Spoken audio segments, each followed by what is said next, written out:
Now, AIG is one step closer to independence, and taxpayers are one step closer to getting their money back. The bailed-out insurance giant and the Treasury Department raised $8.7 billion together in a share sale yesterday. And that reduced the government stake in AIG to 77%.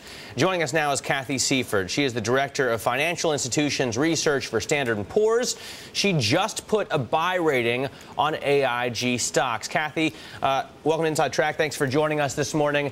Let me ask you first of all about the reason that you put a buy rating on these shares, because in the past you have said it's a shaky institution here, but now you say they're on the mend, although there are a lot of risks. What's your view?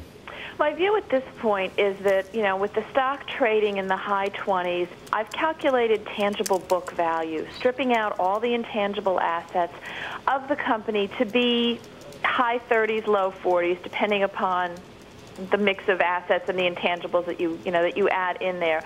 At these levels, I believe the shares are undervalued, certainly relative to their historical levels and relative to most of AIG's peers. I mean, I would caution that this is a high-risk proposition, and I've put those qualifiers out there. But I think at this junction, there is some, there's an attractive valuation here. Not without risk, but there's an attractive valuation here. So it's a value play. I mean, it is the biggest loser in the S&P this year. It's come down 39%, so that's easy to understand. But, a lot of people get concerned about so-called overhang, and if the government still has over 1 billion shares left, I would say that's overhang with a bunch of exclamation points after it.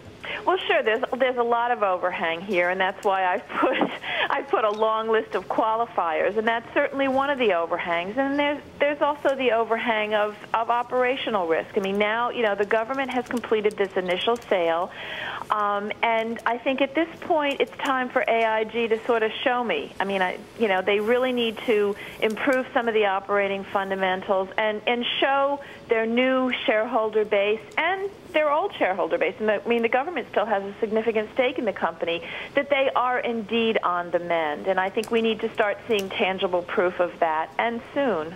Robert Ben-Moshe raised for the company $2.9 billion with his sale of 100 million shares. He is going to use 550 for satisfying a lawsuit, but the rest he'll be able to use to improve business. Have you been impressed with what he's done so far, and what do you want to see him do? He has had, an enormous task in front of him, and one that he's had to do, admitted, with some health issues. So I think he's done an admirable job at turning things around.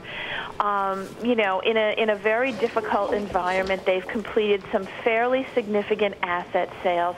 I think what I'd like to see, and I'm going to speak for some others here, I think for the institutional shareholder base, would like to see some of the core underlying operating subsidiaries improve their results. Specifically, I think we need to see profitability at Chartis turn around. Admittedly, we've had a heavy catastrophe loss season so far, and that may be a challenge. So I think we need to now focus on the businesses that they've kept and improving the underlying profitability of the core franchise. Got it. Hey, Kathy, thanks so much for joining us this morning. Kathy Seifert there, an analyst at Standard & Poor's.